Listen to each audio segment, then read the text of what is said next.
नमस्कार दोस्तों, आपका स्वागत है हमारे YouTube चैनल में। हम आपको ये क्लास 12th का लेसन नंबर 6 करा रहे हैं। इसकी ये सेकंड एक्सरसाइज है, इंक्रीजिंग एंड डिक्रीजिंग फंक्शन। तो इंक्रीजिंग फंक्शन को हिंदी में क्या कहते हैं? वर्धमान फलन। तो अब ये क्या होते हैं समझ लें आप। जैसे अंतराल a, b है, फंक्शन आपका y=f(x) है। मान लीजिए x=a वैल्यू रखें, x की वैल्यू a, तो y की वैल्यू निकालिए, तो y की वैल्यू कितनी आएगी? f(a). x=v रखिए तो y की वैल्यू आ जाएगी f(b). अब देखिए मैंने यहाँ ग्राफ में बना दिया, ये x एक्सिस और y एक्सिस है। तो a, जैसे x, y होता है ना, तो x a है और y कितना f a है, तो a, f a, तो ये वैल्यू कितनी हुई? f a। अब ऐसे ही ये b है तो v पर कितना है? f b, तो ये वैल्यू कितनी है? f b। अब ध्यान से देखें, a जो है आपका b से छोटा है, a b से छोटा है, ठीक है। तो f a भी f b से छोटा है। अब जैसे ये जा रहा है इस तरीके से, तो ये इंक्रीज हो रहा है, यानी कि बढ़ रहा है, तो इसे कहते हैं इंक्रीजिंग। तो कैसे डिफाइन करेंगे? यहाँ पर ऐसे डिफाइन कर सकते हैं हम। देखिए पहले हमारा निकल कर आए a less b, a b से लेस है, तो फलन की वैल्यू यानी फंक्शन की वैल्यू भी a पर f a जो है f b से छोटी है। यानी कि अगर a b से लेस है तो f a भी f b से लेस होना चाहिए। तो हम इसको डिफाइन ऐसे कर सकते हैं, अंतराल a, b में फलन f(x) वर्धमान होता है यदि a less b, this implies that f a less f b। मतलब अगर a b से छोटा है तो फंक्शन की वैल्यू भी a पर जो फंक्शन की वैल्यू है b वाली वैल्यू से छोटी होनी चाहिए। तो इसे क्या कहेंगे हम? इंक्रीजिंग। जैसे ये बढ़ता जा रहा है, a छोटा तो f a भी छोटा, b बड़ा है तो f b भी बड़ा है। इसी तरीके से ह्रासमान डिक्रीजिंग, मतलब ये देखिए नीचे को चला गया तो ये डिक्रीज हो गया। पहले इतना बड़ा था ये f a, अब छोटा हो गया। तो a जबकि छोटा है और f a बड़ा है और b बड़ा है तो f भी छोटा है, तो इसमें ह्रासमान उल्टा हो गया, यानी कि डिक्रीजिंग। तो अंतराल a, b में फलन ह्रासमान होता है यदि a लेस b, और तब this implies that f a greater f b। मतलब छोटे x की a जो छोटा है b से, तो f a बड़ा होना चाहिए, तो क्या होगा? ये डिक्रीजिंग होगा, जैसे कि आप ग्राफ से अच्छी तरीके से समझ सकते हैं। अब एक दूसरा मेथड होता है कैलकुलस मेथड, हम इसी से क्वेश्चन करते हैं जनरली। तो क्या है कैलकुलस मेथड? इसमें हम डिफरेंशिएशन कर देते हैं किसी फंक्शन का। अब f(x) का डिफरेंशिएशन क्या बोलते हैं? f'(x). तो यदि अंतराल x1 x2 है और उसमें f'(x) ग्रेटर इक्वल 0 है, तो हम क्या कहते हैं? फलन को वर्धमान कहते हैं। अब कई बार कुछ बुक्स में ऐसा लिखा होता है निरंतर वर्धमान, तो इसको इंग्लिश में कहते हैं स्ट्रिक्टली इंक्रीजिंग। स्ट्रिक्टली, तो इसमें ग्रेटर का साइन लगा देते हैं। तो f'(x) ग्रेटर 0 है तो इसका मतलब है निरंतर वर्धमान, और अगर ग्रेटर इक्वल 0 लगाया है तो केवल वर्धमान। दोनों का एक ही मीनिंग है, तो कई बार अलग अलग हमें मतलब लिखा होता है, तो हम ये मीनिंग समझ लें कि केवल आपका वर्धमान लिखा है तो ग्रेटर इक्वल 0 यूज कर सकते हैं, नहीं करना चाहते तो यही कर लें। लेकिन निरंतर वर्धमान है तो केवल यही यूज होगा, वो नहीं होगा, ये ध्यान रखें आप। अगर आपका भाई इंग्लिश में लिखा होता है स्ट्रिक्टली, तो स्ट्रिक्टली का मतलब, अब स्ट्रिक्टली जो है हिंदी में निरंतर बोल रहे हैं, तो स्ट्रिक्टली इंक्रीजिंग का मतलब है केवल ग्रेटर होगा, केवल ग्रेटर। और केवल इंक्रीजिंग है तो ग्रेटर इक्वल दोनों यूज कर सकते हैं। चलिए ये बात समझ गया। यदि अंतराल x1 x2 में f'(x) लेस इक्वल 0 हो तो ये क्या होगा? ह्रासमान, और निरंतर ह्रासमान है तो लेस 0 कर दें। आप मोटी बात ये समझ लें कि f'(x) ग्रेटर 0 रखें वर्धमान के लिए और f'(x) लेस 0 रखें ह्रासमान के लिए। तो आप ये क्वेश्चन हम यहाँ पर आपको समझा देते हैं कैसे। 6.2 एक्सरसाइज है ये। सिद्ध करो R समझ गया, रियल नंबर का सेट। तो सिद्ध करो कि R पर f(x) बराबर 3x + 17 फलन वर्धमान है। तो अब इसे हमें वर्धमान सिद्ध करना है, किस पर? रियल नंबर पर, सभी रियल नंबर पर। तो f(x) हमने लिखा, differentiating with respect to x लिख दिया। इसका डिफरेंशिएशन क्या आएगा? आपका 3 आएगा। 3 सभी जानते हैं कि ये तो ऑलवेज पॉजिटिव है, तो हमने लिख दिया स्पष्ट है कि f'(x) ग्रेटर 0 फॉर ऑल, ये क्या का साइन है, फॉर ऑल यानी प्रत्येक के लिए। तो for all x belongs to real number, यानी कि प्रत्येक x क्या है, वास्तविक संख्या है, तब ये f डैश x ग्रेटर 0 है। तो आपका सिद्ध हो गया। अतः प्रत्येक वास्तविक संख्या r के लिए फलन वर्धमान है। तो ये इतना आपको प्रूफ करना है। अगला क्वेश्चन ले रहे हैं हम। चलिए, ये आपका सेकंड क्वेश्चन है हमारे पास। क्या है, f(x) इक्वल टू e की पावर 2x है। इसे भी मुझे ऑल रियल नंबर पर क्या करना है, वर्धमान प्रूफ करना है। आप बुक में देख सकते हैं, differentiating with respect to x।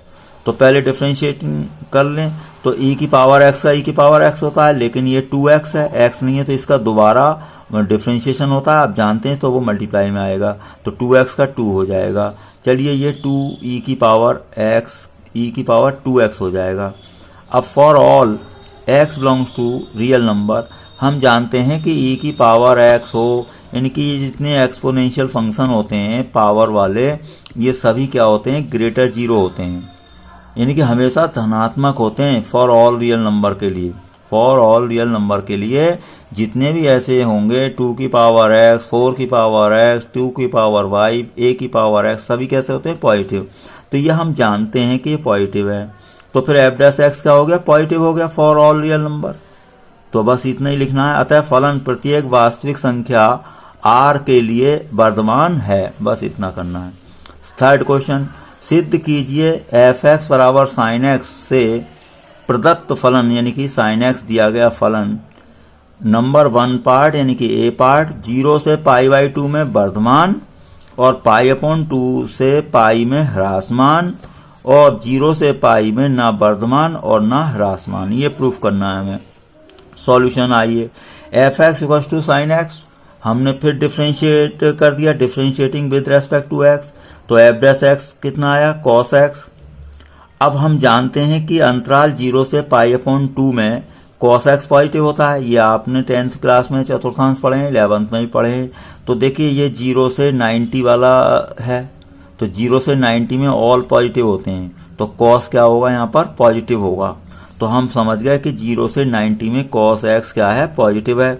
अब cos x क्या है हमारा, f डैश x, तो जब cos x पॉजिटिव है तो इसलिए f डैश x क्या है, पॉजिटिव है। तो ये प्रूफ हो चुका, यानी कि वर्धमान प्रूफ हो गया। अतः 0 से π/2 में फलन क्या है, वर्धमान है। तो हमने ये यहाँ पर ऐसे सिद्ध कर दिया। अब मान लीजिए ह्रासमान सिद्ध करना होता, तो π/2 से पाई में आप देखें, देखिए ये कौन सा है, 90 से 180, यानी π/2 से पाई। तो अब यहाँ पर क्या होता है, जैसे as, अब s से मतलब साइन और कॉसेक पॉजिटिव होते हैं, बाकी नेगेटिव। तो कॉस थीटा, साइन थीटा, वो cos theta, cot theta, tan theta, sec वगैरह सब नेगेटिव होंगे, केवल साइन पॉजिटिव होगा एक तो, और एक कॉसेक। तो देखिए 90 से पाई मतलब 90 से 180 या π/2 से पाई में क्या होगा, ये नेगेटिव होगा, क्या चीज, कॉसेक्स। तो यहाँ पर मैंने आपको लिखा है, ये है। हम जानते हैं कि अंतराल इतने में cos x क्या है, नेगेटिव है, तो f डैश x क्या हो गया, नेगेटिव। अतः अंतराल π/2 से पाई में फलन कैसा हो गया है, ह्रासमान हो गया है। अब ये कह रहा है कि 0 से पाई में फलन ना वर्धमान ना ह्रासमान सिद्ध करो। तो देखिए 0 से पाई के हमारे दो अंतराल बन रहे हैं। अब 0 से पाई में देखो, 0 से π/2 तक तो फलन वर्धमान है और π/2 से आगे पाई तक क्या है, ह्रासमान है। तो दो बातें हो गई, यानी कि 0 से 90 में तो ये रहा वर्धमान और फिर 90 से 180 में रहा ह्रासमान। तो देखो 0 से पाई में तो क्लियर ही नहीं हुआ ये क्या है भाई, कुछ समय क्या है ये वर्धमान, कुछ समय ह्रासमान। तो ऐसे केस में हम यही लिखते हैं कि भाई 0 से पाई में या जो भी इंटरवल है, सपोज करो इंटरवल आपका 2 से 4 है, अब 2 से 3 में और 3 से 4 में, यानी कि के दो टुकड़े हो गए भाई, बीच में 3 आ गया, तो 2 से 3 में मान लो वर्धमान और 3 से 4 में ह्रासमान। तो 2 से 4 में कंफर्म नहीं हुआ ना, क्या है, कुछ देर क्या है वर्धमान और कुछ देर ह्रासमान। तो ऐसे केस में क्या लिख देते हैं, अतः फलन न वर्धमान है और न ह्रासमान है। चौथा क्वेश्चन, अंतराल ज्ञात करो जिनमें कि फलन, इससे प्रदत्त फलन f वर्धमान है और ह्रासमान है। अब हमें यहाँ क्या निकालना है, अंतराल। तो अंतराल के लिए पहले एफ एक्स करो, फिर डिफ्रेंशिएटिंग विद रेस्पेक्ट टू कर लो, एफ डैश एक्स कर लो। वर्धमान के लिए क्या रखना है मुझे, एफ डैश एक्स ग्रेटर 0 रखना है। एफ डैश एक्स की वैल्यू रख दी तो ये हो गई ग्रेटर 0, 3 इधर ले जाओ 4 अपॉन में जाएगा, तो एक्स क्या हो गया ग्रेटर 3/4 हो जाएगा। तो 3/4 से ग्रेटर आप जानते ही नंबर लाइन पर कहां तक जाएगा, अनंत तक। तो आपको इसको ऐसे ही छोड़ दें या तो एग्जाम में, या ऐसे लिख दें x बिलोंग्स टू 3/4 से लेकर कहां तक, पाई वो इन्फिनिटी तक। तो ये आपका अंतराल हो जाएगा वर्धमान के लिए, यानी कि 3/4 से इन्फिनिटी, या x ग्रेटर 3/4। अब ह्रासमान के लिए क्या करेंगे आप, एफ डैश एक्स को लेस 0 रखेंगे। चलिए ह्रासमान के लिए मैं रख रहा हूं एफ डैश एक्स को लेस 0, तो लेस 0 रखें, 3 इधर जाएगा तो लेस 3 हो गया, 4 अपॉन में जाएगा, तो x क्या हो गया 3/4 से छोटा हो गया। अब 3/4 से छोटा किधर, नंबर लाइन इधर को जाती है तो माइनस अनंत तक, तो ये 3/4 से लेके माइनस अनंत तक चला जाएगा। तो x बिलोंग्स टू क्या है, ये स्मॉल ब्रैकेट हो गई माइनस इन्फिनिटी और 3/4, तो ये आपका अंतराल हो जाएगा। तो इस अंतराल में क्या है, आपका ह्रासमान है। पांचवा, अंतराल ज्ञात करो जिनमें फलन एफ एक्स बराबर 2x³ minus 3x² minus 36x plus 7 से प्रदत्त फलन क्या है, वर्धमान है और ह्रासमान है। मतलब इसमें भी अंतराल आपको निकालने हैं। तो पहले आप डिफ्रेंशिएट कर दें, डिफ्रेंशिएट करने के बाद 6x² माइनस 6x प्लस 36 आ गया, 6 कॉमन है और इसके हमने फैक्टर कर दिए। वर्धमान के लिए हमें पता है एफ डैश एक्स ग्रेटर 0 रखते ही हैं।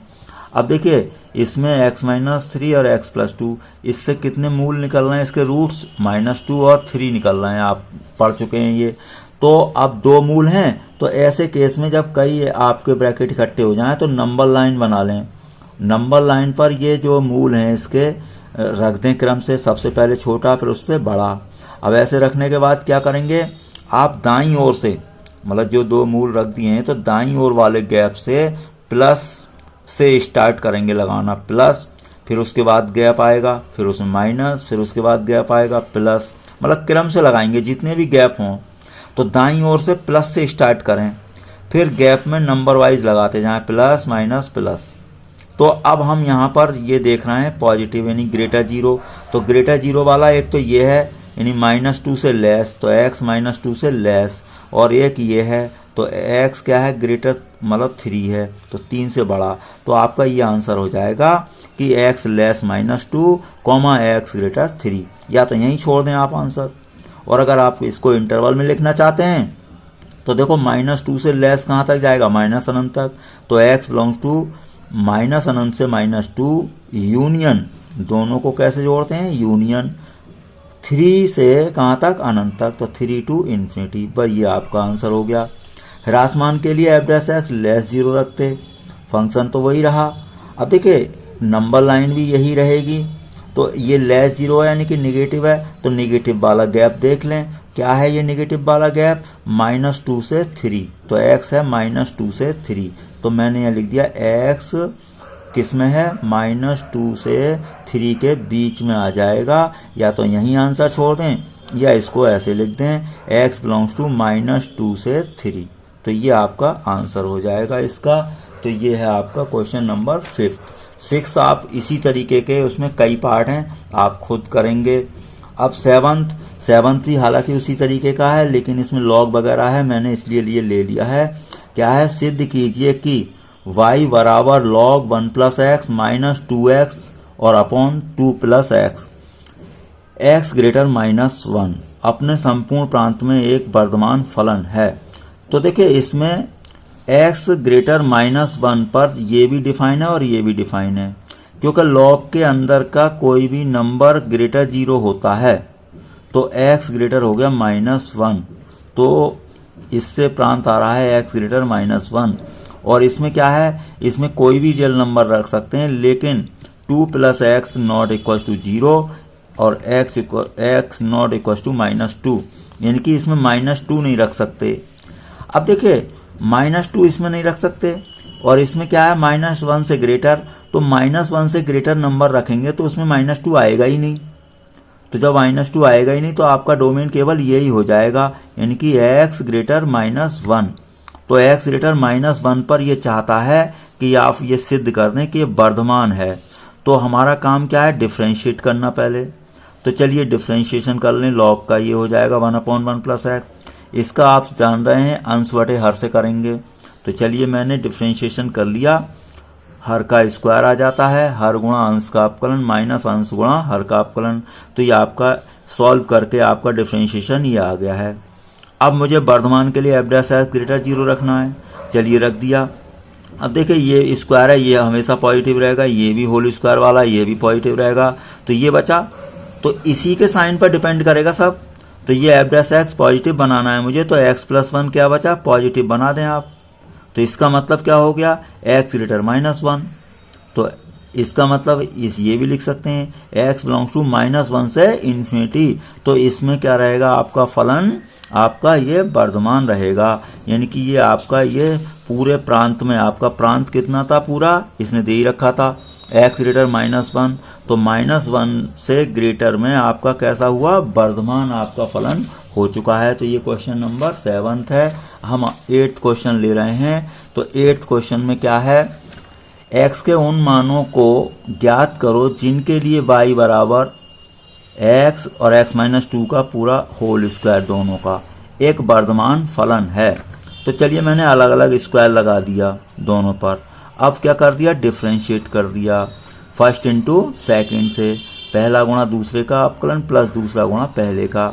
तो ये जैसे भी आया डिफ्रेंशिएशन अब कॉमन हमने ले लिया, और ये आपका बना ये 2x और x-2 और ब्रैकेट में बचा 2x-2। अब देखिए इन दोनों में 2 कॉमन ले लें, तो x-1 बचा। अब 2 2 = 4, तो आपके ये बन गया 3 फैक्टर। तो इसके मूल कितने होगा, एक तो x 0 हो गया और एक 1 हो गया और एक 2 हो गया। अब मुझे बनाना है वर्धमान। तो वर्धमान के लिए क्या रखूंगा मैं, f' ग्रेटर 0 रखूंगा।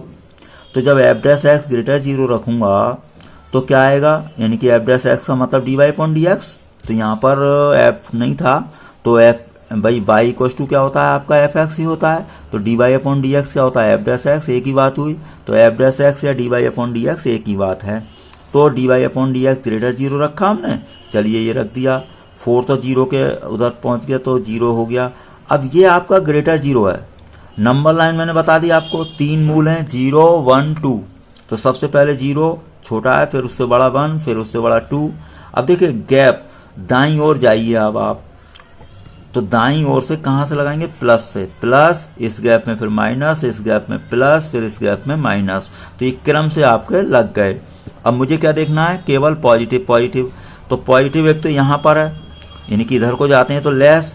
तो देखिए ये निगेटिव है, सॉरी। तो पॉजिटिव यहाँ पर है एक तो ये क्या है, 0 से 1 के बीच में। तो x आ गया 0 और 1 के बीच में। एक पॉजिटिव यहाँ पर है, तो 2 से ग्रेटर, तो x ग्रेटर 2। तो ये आंसर आपके हो गए। इसको इंटरवल में लिखें तो ऐसे लिखेंगे, x बिलोंग्स टू 0 to 1 यानी 0,1 यूनियन 2 से ग्रेटर मतलब 2, इन्फिनिटी। तो आपका ये आपका क्वेश्चन कंप्लीट हो गया है।